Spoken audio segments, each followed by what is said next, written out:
18 पुराण हैं। उन 18 पुराणों में एक पुराण का नाम मार्कंडेय पुराण भी है।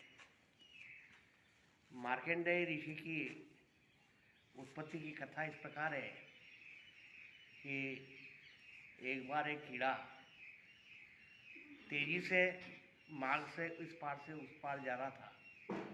तो वेद व्यास जी ने उन्हें देखा।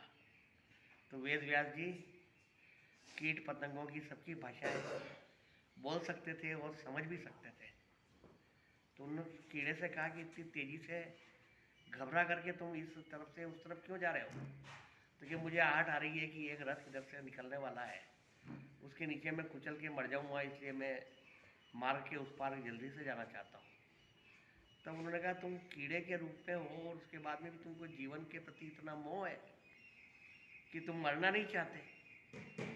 तो उन्होंने कहा कि मेरे को मृत्यु का डर नहीं है, मुझे डर है कि 84 लाख योनियाँ हैं और कीड़े से भी नीचे है कितनी योनियाँ हैं, उनमें मुझे रहना पड़ेगा, इसलिए मैं डर रहा हूँ। तब व्यास जी ने उन्हें कहा कि ठीक है, आज से मैं तुम्हारे को नीचे वाली योनियों में नहीं ऊपर वाली योनियों में भेजने के लिए हमेशा तुम्हारा साथ दूंगा और तुम्हारा पथ प्रदर्शन करता रहूँगा। तो वो कीड़े के बाद में चूहा बना, चूहे के बाद बिल्ली बना, बिल्ली के बाद कुत्ता बना, कुत्ता के बाद सियार बना, खरगोश बना और शेर बना। इस प्रकार से करते करते बंदर, गोरिल्ला, वन मानुष, चिंपांजी आदि बनते बनते वह शोपच चांडाल बना। चांडाल के बाद में वो वैश्य बना और वैश्य के बाद में क्षत्रिय बना। क्षत्रिय के रूप में उसने सम्रांगण में वीर गति प्राप्त की और उसके बाद में एक ब्राह्मण के पुत्र के रूप में उसने जन्म लिया।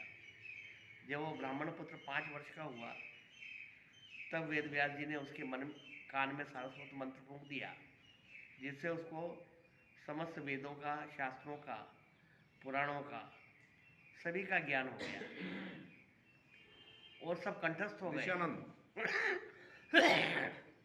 तब वेद व्यास जी ने कहा कि नंदभद्र का एक राजा है, उसको समस्या है, उसका समाधान जाके करो। उन्होंने नंदभद्र के पास में गए और पूछा कि आपकी क्या समस्या है? तो उन्होंने कहा कि मैं इस जीवन में नीतिपूर्वक राज्य कर रहा हूँ, हमेशा धर्म ध्यान करता हूँ, पुण्य के कार्य करता हूँ, उसके बाद में मैं सुखी क्यों नहीं हूँ? तब उस 5 वर्ष के बालक ने ये कहा कि संसार में 4 प्रकार के प्राणी होते हैं। एक वो है जो इस लोक में सुखी हैं परंतु अगले लोक में सुखी नहीं है। दूसरे जो इस लोक में भी सुखी हैं उस लोक में भी सुखी रहेंगे। तीसरे जो इस लोक में भी सुखी नहीं है और उस लोक में भी सुखी नहीं रहेंगे। और चौथे ये है जो उस लोक में तो सुखी नहीं है परंतु इस लोक में सुखी नहीं है। तो आप उसमें से वो हो जो इस लोक में सुखी नहीं हो परंतु अगले लोक में आप सुखी रहोगे। तो उन्होंने कहा इसका कारण क्या है कि जिस व्यक्ति ने पूर्व जन्म में पुण्य किए हैं वो इस जन्म में सुखी इसलिए है कि वो उसके पुण्यों का प्रताप इस जन्म में उसे फल के रूप में मिल रहा है, परंतु इस जन्म में वो कोई पुण्य नहीं कर रहा, इसलिए अगले जन्म में वो सुखी नहीं रहेगा। परंतु यदि इस जन्म में वो पुण्य कार्य कर रहा है और दुखी है तो उसका खाता खुल जाएगा और अगले जन्म में वो सुखी हो जाएगा।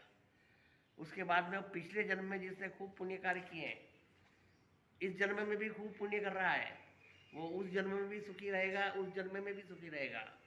और जो व्यक्ति न इस जन्म में पुण्य कार्य कर रहा है न उस जन्म में उसने कभी किए थे, इसलिए इस जन्म में भी दुखी है और अगले जन्म में भी दुखी रहेगा। ये सब ज्ञान जब नंदभद्र को प्राप्त हुआ तब उसकी समस्या का समाधान हुआ और उन्होंने वेद व्यास जी ने उस बालक को मार्कंडेय नाम दिया, जो ऋषि के नाम से प्रसिद्ध हुआ। उसके नाम से मार्कंडेय पुराण है, जो काफ़ी ज्ञानवर्धक है और उसे पढ़ना चाहिए।